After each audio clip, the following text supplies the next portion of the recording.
Hello, everyone, and welcome to the Aspire to Grow podcast. I am Daisy Wright, your host, and this podcast is dedicated to mid career professionals and emerging women leaders who are ready to elevate their careers and break through barriers. Whether you're stepping into leadership, seeking that next promotion, or building confidence to embrace new challenges, Aspire to Grow is here to support and inspire you. In each episode, we will share real stories, practical strategies, and discuss the unique challenges many of us face on our career journeys. Join me as we explore new ways to find your voice, take bold steps, and create the future you deserve. See you soon. Hello, everyone, and welcome to today's podcast and today's LinkedIn Live. It is a pleasure for me to have as my guest this week Amanda Miller Littlejohn. And let me tell you a little bit about Amanda. She's a pioneering voice in personal branding, executive coaching, and thought leadership. With over 15 years of experience working across journalism, public relations, and coaching. As the founder of Package Your Genius Academy, Amanda has guided countless professionals, particularly women and people of color, on their journey to amplify their brilliance and live authentically aligned lives. Through her proprietary coaching framework, Purposecaping, I like that, Amanda empowers high achievers to reclaim their time, set boundaries, and redefine success on their own terms. Her insights have been shared on platforms such as Forbes, The Washington Post, and NPR, where she explores themes of burnout, rest, and the societal pressures that push us to overwork. In her book, The Rest Revolution: How to Reclaim Your Rhythm and Conquer Burnout When Overworking Has Become the Norm, offers timely insights into the importance of rest, renewal, and resilience in today's fast-paced world. And I leave the rest to Amanda to tell us a little bit more about herself if I did not get everything. So welcome, Amanda. It is a pleasure to have you. I'm delighted that you accepted my invitation to be on this platform. Thank you for having me, Daisy. I'm excited to chat and share with your audience and just really jump into this topic of the rest revolution. Great.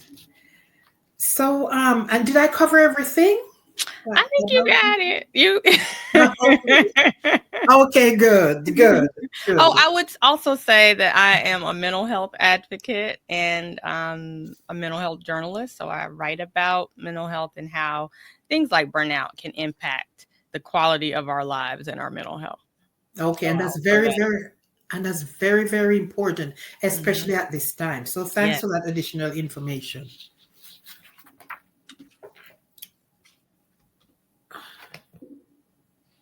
Okay. So let me start with the first question. Okay. And this is about the perfectionism trap. Mm. Many high achievers feel they need to over prepare and over deliver to be seen. How can professionals break free from this? How can professionals break free from this cycle and still feel confident in their contributions? That's a big question, and I think the perfectionism and overworking connection really does feed into burnout because a lot of the high achievers I've encountered, whether through like corporate workshops or, they were my own clients, feel that overproducing, over delivering, really overdoing it is really the only way. And I think when we interrogate those past examples of overworking, they can see how they work themselves up for no reason at all. Mm-hmm.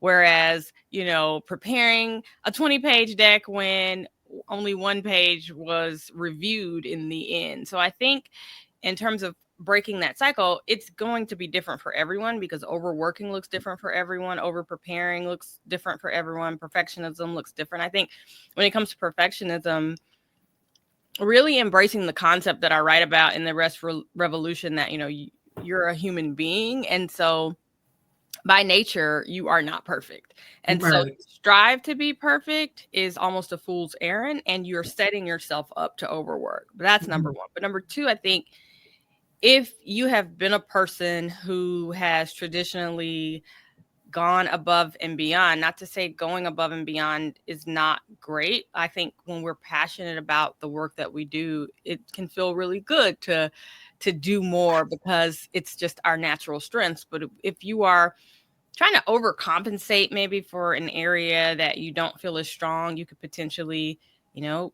get to the place where you do feel stronger, whether that's learning, taking a class, getting some more practice in, but also reviewing the past examples and instances of your overwork and saying, okay, when I did put in 20 pages, how many were reviewed? One. So was that a good use of my energy and time? And really assessing your own patterns to see if it's working for you, because I think a Mm-hmm. lot of times it's just not. Right. Oh, excellent. Yeah, and question number two, and so many of us, fall into this trap, and that's about setting boundaries without guilt. Why do so many high achievers struggle with saying no? And what mindset shifts can help them set boundaries without feeling guilty? Again, that's another one that it's different for everyone, but I think overall we've been socialized to, especially as women, we've been socialized to want to say yes, to want to please, to want to make things better. Um, and I think in addition to just like wanting to make things better, many people derive their sense of esteem from being able to do a lot, being able to handle, to take on, to say, yes, I got it. I mean, I wrote about that in the book, how after the birth of my third child, I wanted nobody was putting pressure on me, but I put pressure on myself to seem invincible, to seem like this person who didn't need rest, who didn't have to take breaks, who didn't, who could operate like a machine basically. And I think a part of me really derived a sense of self-worth and satisfaction from Mhm. that, and from portraying this image of myself as someone who could work harder than most, could handle more than most, didn't need as much as, like I had Yes, a real attitude about that. Like, look at me, I'm still getting it done, exactly. and I think yeah, it's a part of us being social. I think that personality trait, or that way of thinking, can be exploited by other people who it benefits them when you overwork and when you don't take care of yourself and set boundaries and you don't say no. So it's a lot Mhm. of things working against us. You got external forces that are Mhm. like, oh great, say yes, because when you say yes, it's better for me. You got Yes. the internal esteem that people are getting from saying yes and feeling needed and feeling like, they're solving all the problems, etc. And then overall, we're just socialized that way. And so I Mhm. think, to your question of what do we do and how do we make a shift, it's just stepping back once again and saying, like, okay, I'm saying yes to all these people. Where am I saying yes to myself? And Yes. how can I make this more balanced where I'm also getting my needs met? You see a lot of people who are often saying yes to other people, but their own lives are in disarray. Their own health is in shambles. And yet they were rising to the occasion and saying yes to everyone else around them. And I think once you realize that that's the case, if that is the case with you, it's hard to look away from that without doing something different. Right. And what would you say it's hard to look away without doing something different? What would something different look like? Well, I think for me, in the situation of being on maternity leave and having my middle child at the time, I don't even know if I wrote this in the book, but I was like, doing all this work, I'm so busy, but then I've got this baby, and then I'm so tired. And so Yes. I was like, well, why don't you take a break? I think he was 12 at the time. And I said, well, I got all these things to do. I'm busy. The business is this, clients need me. And he was like, but Bean needs you. That's what we call my daughter. Like, Bean needs you. Yes. And it was such a like, duh, your baby needs you. But it wasn't until my 12-year-old said that to me that I was like, oh, Yes. oh, Yes. it was a reality check. It was an interruption of machine mindset. Like, I was Yes. overworking on autopilot, and I had to have someone who could reach me kind of break in with a message of sanity. And so I did slow down. I took some time. And I think once he said that to me, I really refocused. It just made me see how I was not failing her, because I don't want to put that on myself, but how I was missing the moment, that really special moment, because I was trying to keep all of these other balls in the air. But like, her babyhood, her infancy was going to pass, and if I wasn't more present, I would miss it. And so I think, having someone who can mirror back to you where you are, and maybe, someone who cares about you, asking them, like, how does my overworking, what toll is that taking on you? Like, is it impacting you? Like, what do you see differently? And then just figuring out how you can, again, cut back in the areas where you're overdoing it, and then add more time to the areas that are missing you in this moment. And so that's going to be different for everyone. At the time, for me, that meant cutting back on some client stuff and getting more sleep. Because I mean, it's already hard to get sleep with a newborn, but like, it had gotten out of control to where I wasn't not getting sleep because of her. I was not getting sleep because I would get up with her, she'd go back to sleep, and then I would stay up and work. I would use her almost as like an alarm clock. Like, oh, it's 3 a.m. Time to start the morning shift. Yes. I know, eh? But you know what? I can relate to that, because I remember just when my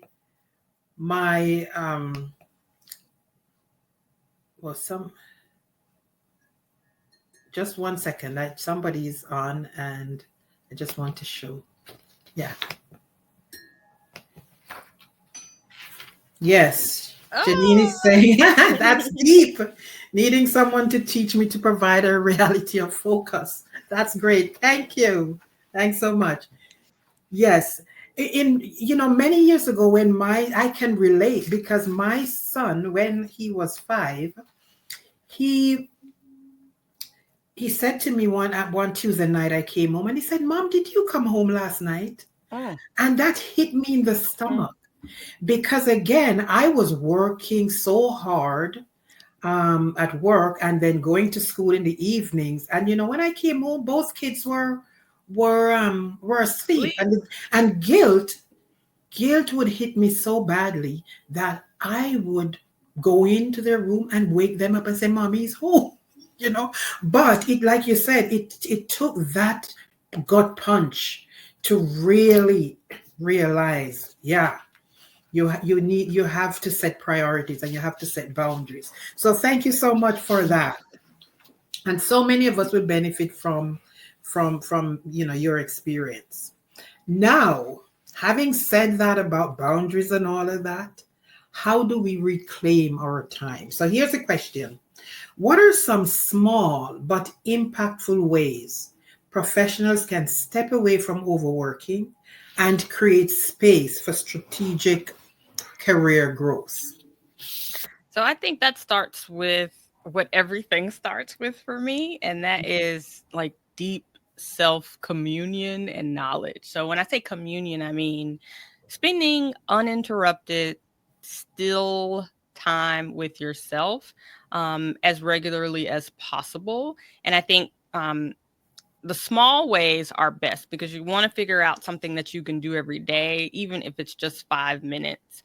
And I write about a few different, options for stillness practices, all free, right, in the book. So for me, I use journaling, breath work, sound baths, and if I have access to a forest trail, I'll walk a trail in nature. I love being specifically in forests. Mm-hmm. Um, and that time, if you can carve out, start with 5 minutes if that's all you can stomach and if that's all you feel like you can carve out to breathe, right? just Mm-hmm. just 5 minutes of breathing and build from there in whatever modality you choose. Some people it's yoga, some people it's running, some people it's just sitting in silence. But what you'll start to notice is you begin to kind of grow this reserve of how do I describe it?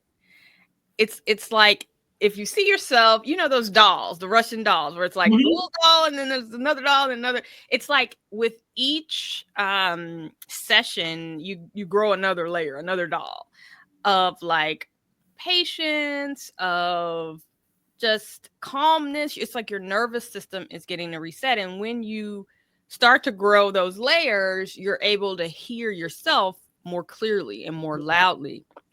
And so you ask like, what is something a person can do? That's the first thing I would do, because oftentimes when people are in burnout, they can't hear themselves at all. I mean, Mm-hmm. think about you as the mother working, coming home at night. Your kid, you can't hear yourself, because if you were still long enough to hear yourself would be saying, "Lady, you're working too much." Like Lady, take a break.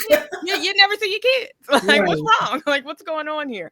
And so I think we get away, and that's why I write about machine mindset in the book. Overworking on autopilot, it creates this machine mindset where like that's all you develop this muscle memory of overworking, and it requires you interrupting that. And one of the ways to do that is with a stillness practice that you build on every single day Mm-hmm. to create that space for your nervous system, but to also create that space for you to commune with yourself.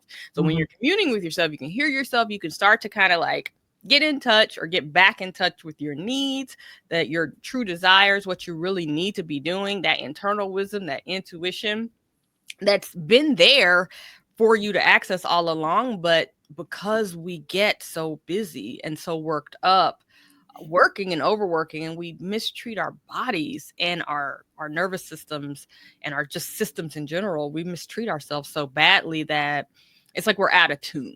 And Yeah. so those stillness practices help bring you back in tune so that you can hear yourself, and see your situation more clearly. And once Mm-hmm. you can see clearly, it's easier to make decisions about, oh, okay, this is crazy.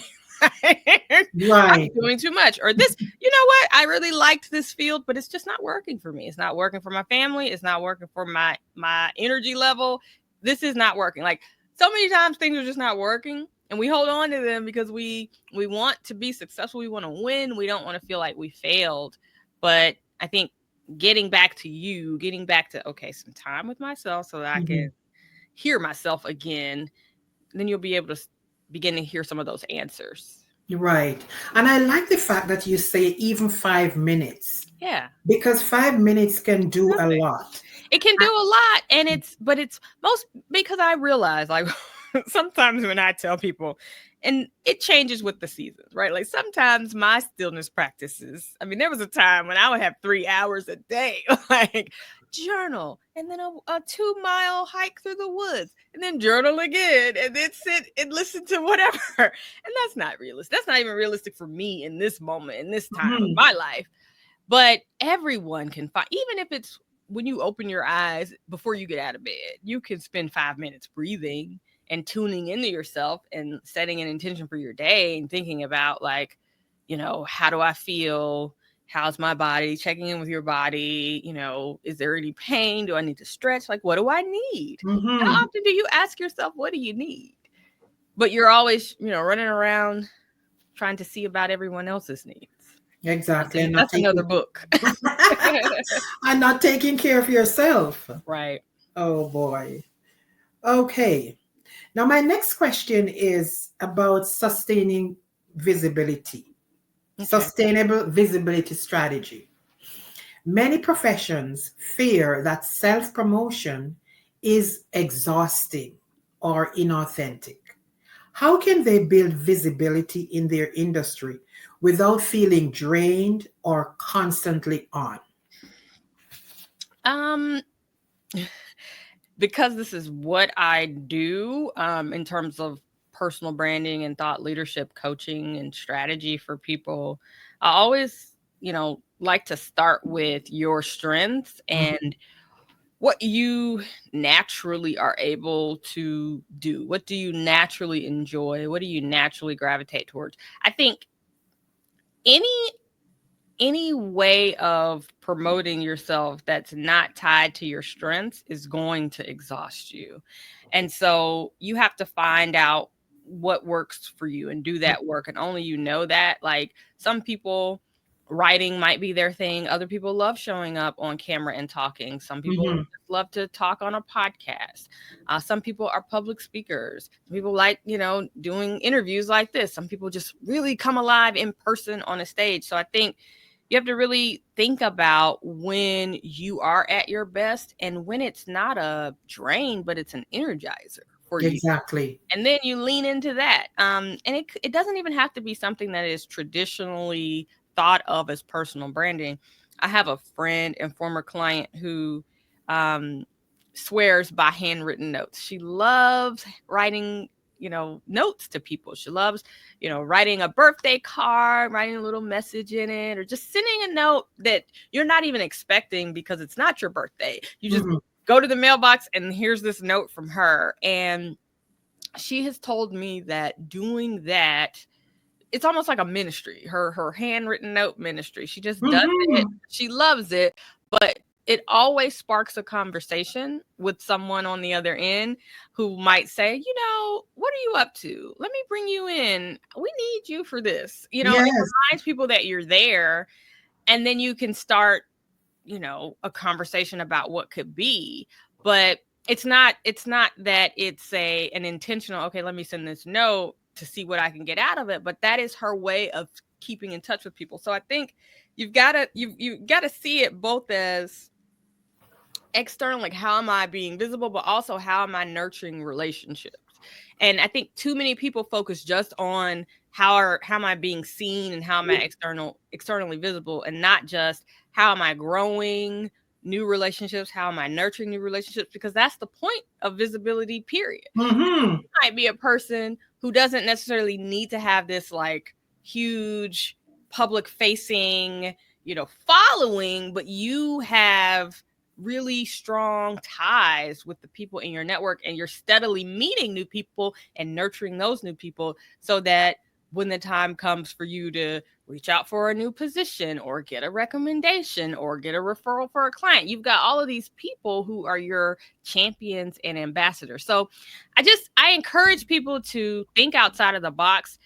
Being visible doesn't only look like being an Instagram or TikTok influencer. Mhm. There's a lot of different ways to go about it.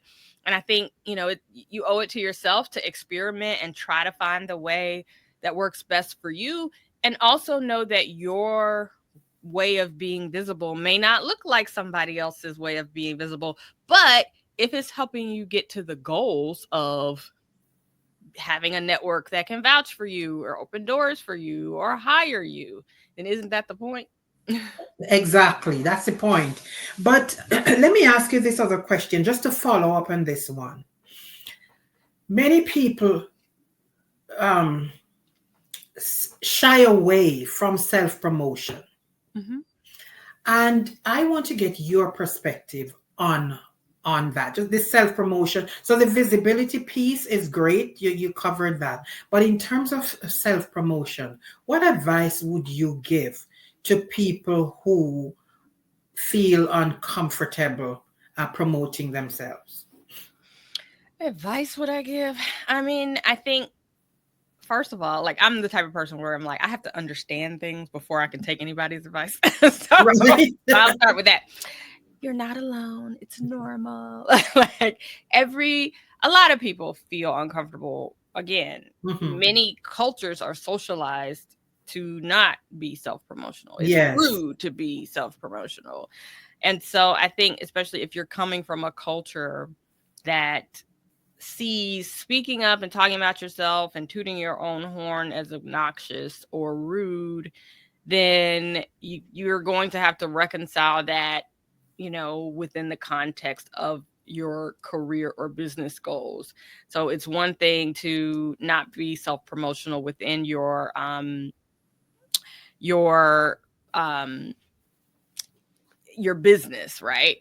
Or not be self-promotional in your family. But I think if you are trying to get ahead in your career, in your business, it's one of those things that you just have to do, Mhm. unless you don't want to be known, unless you want Right. other people to take credit for your skill set and Yes. your I guess your accomplishments and your achievements and your contributions. And so Mhm. it's just one of those things that you have to make peace with.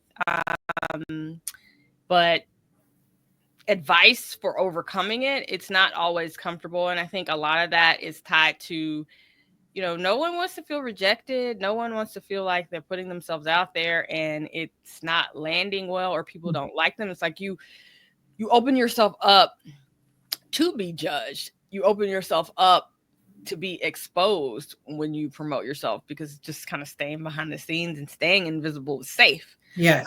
But if you have any goals that go beyond being safe in the background, self promotion is just simply a reality you have to embrace. Exactly. And I usually say to my clients that if you have the evidence, then it's okay. It's okay to promote yourself because you have the proof. Yeah. And like you said earlier, some people, when you don't promote yourself, when you don't toot your own horn, then somebody will take credit for your work, take Yeah. credit for your accomplishments. And this happens so often. Oh, it does. And I think too, to your point, it's like going back to the question about saying no and boundaries. There are people who are kind of waiting in the wings to take advantage of people who they know won't say no. The same thing. There are people who are waiting in the wings to take credit for the work of the people who refuse to self promote and speak up and advocate for themselves. Yeah, And yes, so, you have to decide, like, which one do you want? Do you want to be someone who's just doing all the work and getting none of the credit and getting none of the advantages of your hard work? exactly. I remember a couple of years ago I was coaching a lady and she came to me and she said, Daisy, I have been doing all the work. And I looked at my manager's LinkedIn profile and I saw she listed everything that I had done. So Mm. she said that was what really hit her. And she said, no, I cannot be here doing the work and somebody else is publicly getting the credit. So that's how she ended up coming to me. But you're right. If you're not promoting yourself, then somebody else is going to jump in and take credit for your work. Well, did she end up changing her LinkedIn profile to add her accomplishment? Well, we worked together to oh yes, because she had come to me because of that, and we worked together to get her stuff there. But it's and to claim her achievements and all of that. But my point is she was just there. She had her head down doing the work and everything and wasn't being promoted or anything like that. And then when just by chance she was on LinkedIn and then she realized, oh my goodness, there's my manager touting my own work. So it was just it was just a push she needed Mm-hmm. to get out of that kind of A lot of people think that doing the work is the is the thing. Like, Mhm. if I just do the work, if I Yeah. put my head down and do great work, someone will discover me or find Mhm. me, or find me toiling, find me working hard, Yes. and they will do the right thing. Mhm. No, it doesn't happen often. No, not at all. Okay, so here is a big one, and this one is about imposter syndrome and self advocacy. What advice do you have for those who struggle with imposter syndrome and hesitate to advocate for themselves in the workplace? Um, I would say, again, getting to know yourself and really understanding the truth of your story. You know, just like that client that you just mentioned whose accomplishments were listed on someone else's LinkedIn profile. Maybe it's time for you to make a list of your accomplishments to see what is the truth here. I think Mhm. imposter syndrome festers when we are not in touch with the true narrative of what we have done and what we've accomplished. And so examining your receipts, what have you actually done? And then Mhm. when you kind of line those receipts up against this idea in your head of I am not good enough, or I am not this title, or I am not really the person that people think I am. And then you look at the accomplishments, does it match? Sometimes it might not, right? Like, Yeah. maybe, if you really are if it's not imposter syndrome and it's just a case of, okay, I do need to do more, which often is not the case. I think there are things you can do to get yourself in a position where you do feel more confident about your skills and your strengths. But if it's truly imposter syndrome where, you are in a position and doing great work and getting great results, but you don't feel it, then you've got to do a bit more of the legwork to impress upon yourself the truth of who you are and the truth of what you bring to the table. I think a lot of times we exist in spaces where gaslighting is rampant. And so, you know, giving the example of the person who believes that keeping your head down and doing great work is the answer and is the key. You have to understand that in most organizations, like, you know, the bottom line is let's get the most work out of people for the least amount of compensation. So Mhm. if you've got a person who's willing to keep their head down and not demand more, then people are going to just keep extracting as much from you as possible, at least in our current system. And that's unfortunate, but that's really just the truth. And so back to gaslighting, in some cases, I have seen where people are doing extraordinary work and they are delivering extraordinary results. And the response on the other end is very lackluster. Um, there's not a sense of affirmation. People aren't affirming that they are doing good work. And so that can kind of set up a mind state where you're second guessing yourself and you're Mhm. wondering if you're really good. But I think in those cases, just as if you were being, experiencing gaslighting in like your relationship, sometimes it's good to talk to a trusted source to get a real sense of, okay, a third party, like, okay, is it me? Yes. Like what's going on here? Mhm. um and then moving accordingly. Great. Thank you for that. Yeah. And now we get to the part about the rest revolution framework. Oh. You, you talk about rest as a career growth strategy. Can you explain how prioritizing rest can lead to new opportunities and professional success? So I kind of talked about it already when I was Mhm. talking about the stillness practices. So to me, rest is not just sleep. Rest is also, getting to a place where you can have access, more ready access to yourself.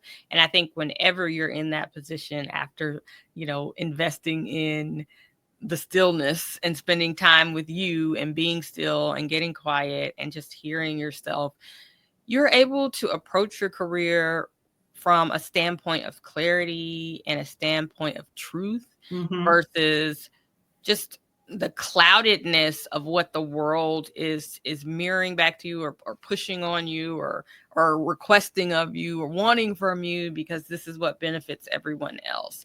And so purposescaping is the executive coaching philosophy and framework that I write about in the Rest Revolution. And that is, it's a seasonal framework that takes, it mirrors the 4 seasons of winter, spring, summer, fall. And it really asks you to examine any area of your life, but your career could certainly be a big area. And it's one that most people like to look at, to see what season are you in, and what does that season require, because seasons change. And I think, as you know, Daisy, we set off on these careers in our 20s, and we have all these goals that we want to do, but so rarely do we stop and kind of pull over to the side of the road and reassess, like, are we still going where we want to be going? Am I still trying to apply a 20-year-old mindset and approach to a 40-year-old's resume? And I think that's where the imposter syndrome comes in. Like, am I thinking like I am 20 when really I'm 40, and I've got all these things to speak for myself? And so purposescaping just asks you to look at, like, okay, if I'm in the spring season, maybe I pivoted and I got on a new path because I needed to change industries, or I needed to change roles. Well, what does spring require? It's going to require me to be gentle with myself, to be delicate with my moves, and to try to plant something and nurture it until it takes root. And once it takes root, then it's all about growth and visibility and making sure, people know about it. But depending upon where you are in your career, what season you're in, that each season requires something different. And I think that we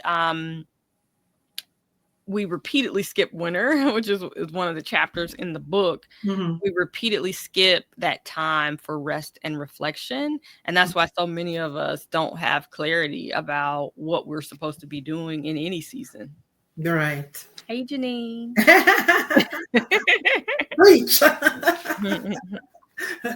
I like that. Okay.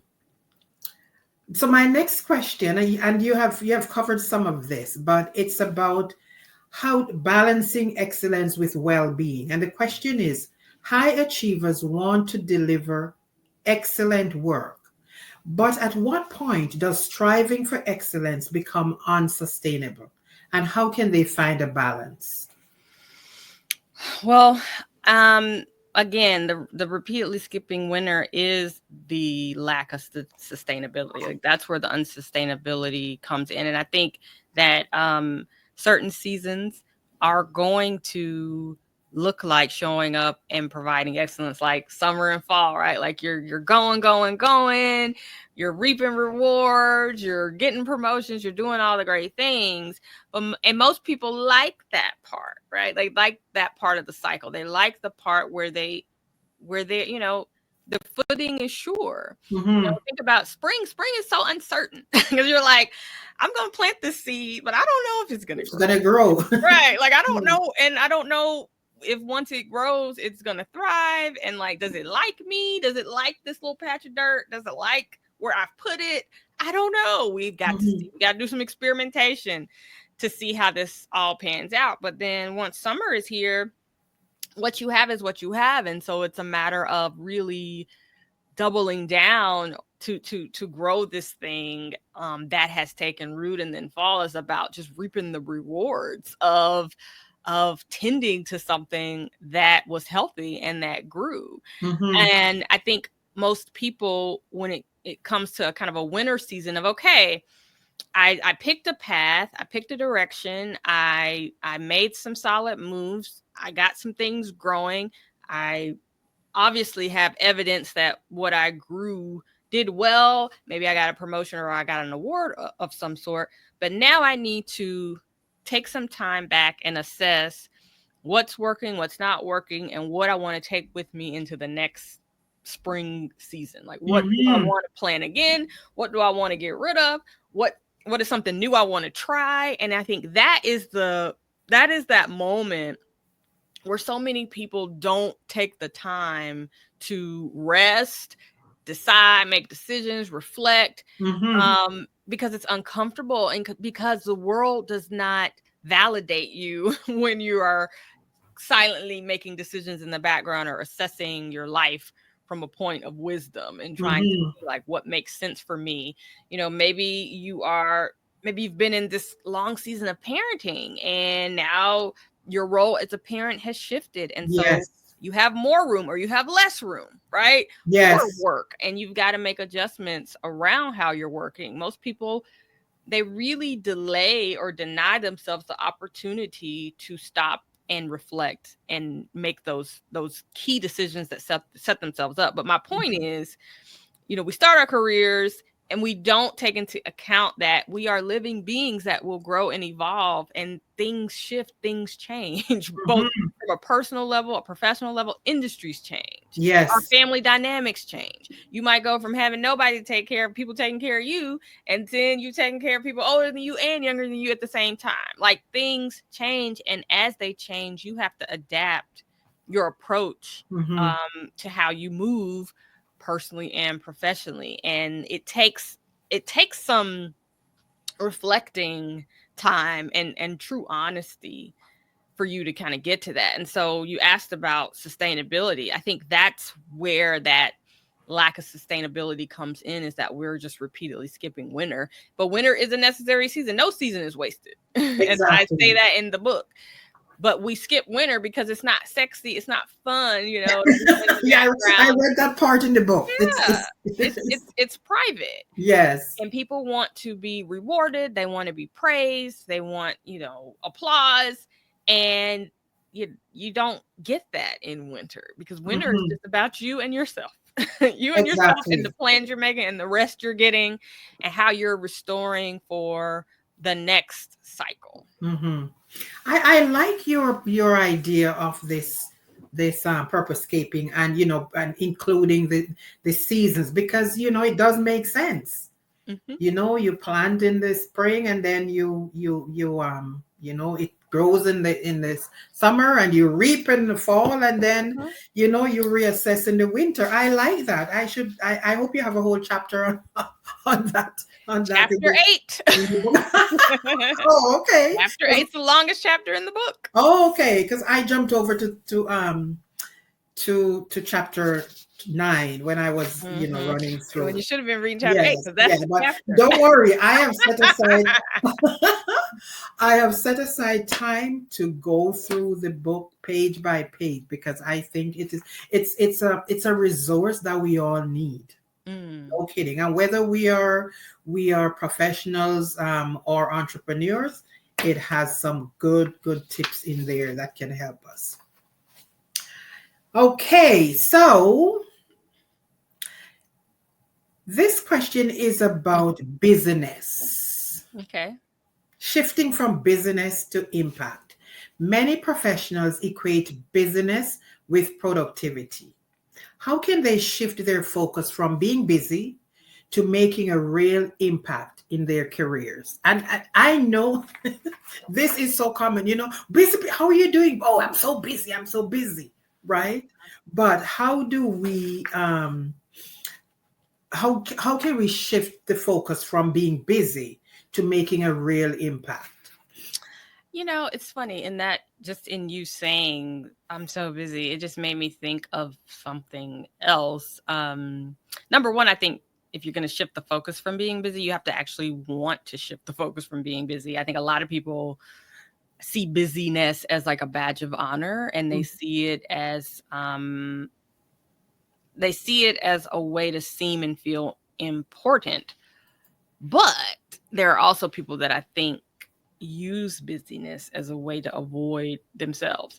And that's the piece that, like, is harder Mhm. because it is not just about achieving or feeling like you're doing enough. Like, it's different. It's literally a tool, a mechanism to avoid, you know so the person who is addicted to being busy and sees being busy as a badge of honor will probably look at me when I say 5 minutes of breath work or 20 minutes of journaling or a 20-minute solo walk in nature, like, ew, I don't want to do that. I don't want to be with myself. I think some people really do have a hard time getting still with themselves, being with their own thoughts, facing themselves. It's not always easy, especially if you haven't done it in a really long time and there's a lot there that is unresolved. It's just like any other relationship, right? Right. You neglect yourself. Like, think of any other relationship that you neglect. They're going to be repercussions. But in terms of shifting impact, I have maybe a slightly counterintuitive thought about that. I think obviously if you stop and say, okay, I don't really want to just be busy all the time, I do want to make an impact. What part of my work and my being so busy is contributing the most to the impact that I'm trying to make? Like, am I on track, to make the impact that I'm trying to make? Is all of this busyness actually helping me get to my goal, or am I just kind of spinning my wheels? But also, I think it's important for you to understand the impact that your impact is making on you. Like, yes, make a great impact in your industry, in the world, go down in history, do all of the things, but also this is your life and your journey and your career. So how is what you are spending your time on each day, how is that impacting your quality of life? How is that impacting how you feel day to day? Are you energized by the work that you're doing? I think we don't talk enough about the impact of our careers on ourselves, on our health, on like, how is this all impacting me, my family, my goals, and who I am experiencing, or what my experience of life. And so if just being busy isn't helping you get to the bigger goal of your career, and it's not really serving you, it's not bringing you joy, it's not energizing you in any way, then it's time to assess or reassess, like, what is the point of business? Now, could busyness be a sign of procrastination? I'm just asking. I'm not. That. I mean, it could be definitely procrastinating on facing yourself. Yes, exactly. See that, or procrastinating on the important work, the things that would really move the needle, because you're just, doing a lot. You're making a lot. You're moving a lot of stuff. But exactly. I just thought, because sometimes we act busy because we don't really want to face, like, some of this stuff that we really need to get done. I think it's that too. And I think it's like, sometimes busyness is a cover for, I don't really know what I'm supposed to be doing. So let me look busy. Exactly. So they don't come, looking at me, asking me too many questions. Right. I'm doing something. And, sometimes busyness is a shield for, I don't know, right? Like, instead of me saying, I don't know what I'm supposed to be doing, or I don't know how to do this, let me just look so busy so that, like, that energy is picked up on, and not my incompetence. Yes, exactly. Yeah. And so I think, to your point of setting boundaries, etc., and I write about this in the book as well, it's like, one of the ways that we can find rest in our careers is by building community, restoring our connections. I wrote about a woman who used to think that she had to do everything alone, and she realized that that's not how leaders move. Leaders build teams, and they delegate, and they ask for help. And no one can know everything. No one can know how to do everything. And I think once you realize that, and you start to lean on people and ask for help and ask questions to get your needs met and to move forward, you'll feel a lot more supported, and the weight of what you're holding won't be as heavy when you can share it with people. And so I think, obviously you've got to discern who is trustworthy and all of that. But I think that's another big missing piece for a lot of us in our careers, is that we're trying to build these careers in isolation. We're trying to do our work and our jobs in isolation, when the best things get done in team, in collaboration, and in community. And we're social beings. We need support. Absolutely. Yes. I'm glad you added that point for sure. And so, my final question for you, final piece of advice. If you could leave our audience with one key takeaway about creating a sustainable, fulfilling career, Hmm. what would it be? Ooh, the pressure. um, I think it's kind of a mashup of a lot of the things I've said before, like becoming a student of yourself. That's really the key to all of this, because when you understand what energizes you, what work energizes you, what environments energize you, what style of visibility energizes you, you can kind of create this tailored prescription for yourself and your life that fits you, because everybody's different. Every single person responds to things differently. They're drained by different things. They're triggered by different things. And so I think doing the work of, and I don't even want to call it work. It's like, what a pleasure and an honor is it to get to Yes. know yourself and know what you need and understand your boundaries, your limits, your triggers, what's easy for you but hard for others, what's hard for you but easy for others. So that's where you need to be asking for help. So I Mm-hmm. think I would say just really becoming a student of yourself and leaning especially into where you derive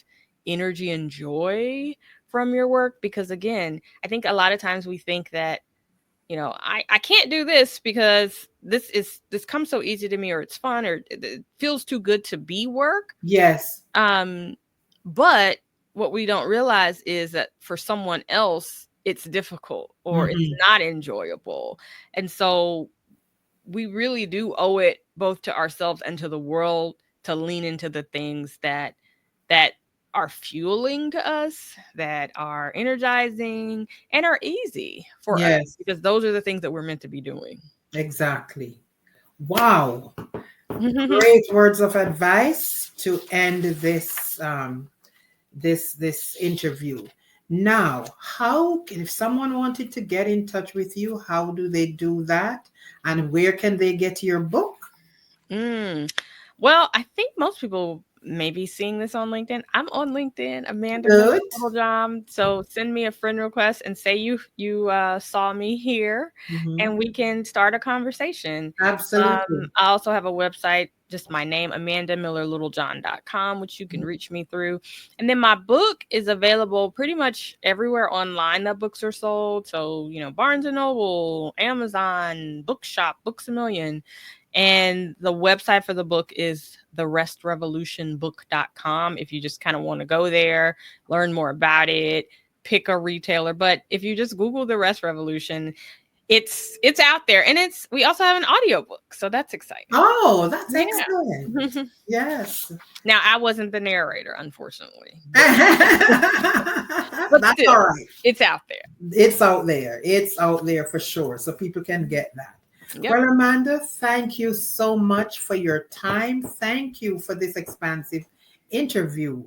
It's as if you have taken so much from the book to it, in little nuggets that all of us could benefit. All of us can benefit from some of your wisdom that you have shared here today. And I promise you, I am going to be let me Reading just chapter 8. I am just no, I'm going to be reading all the chapters. Like I said, in preparation for the interview, I had to kind of jump through pieces. But especially now that you have explained so much more of what's in the book, and we do need that. We need to take time for ourselves. We need to take that 5 minute just to be by ourselves, so we can listen and we can kind of, because that's how we get ideas. I get ideas when I walk, when it's quiet and so on. So thank you, thank you, thank you so much. Thank you And for we will having be me. in touch. Yes. It has really been a pleasure. And for those who supported us today, Janine Lee, thank you so much for Hey, sticking Janine. for sticking with us. It's going to be it's going to be a podcast as well. So when that's ready, I'm going to be posting it again. And again, thank you so much for your words of wisdom. Absolutely. Thank you. Good. Bye-bye. Bye.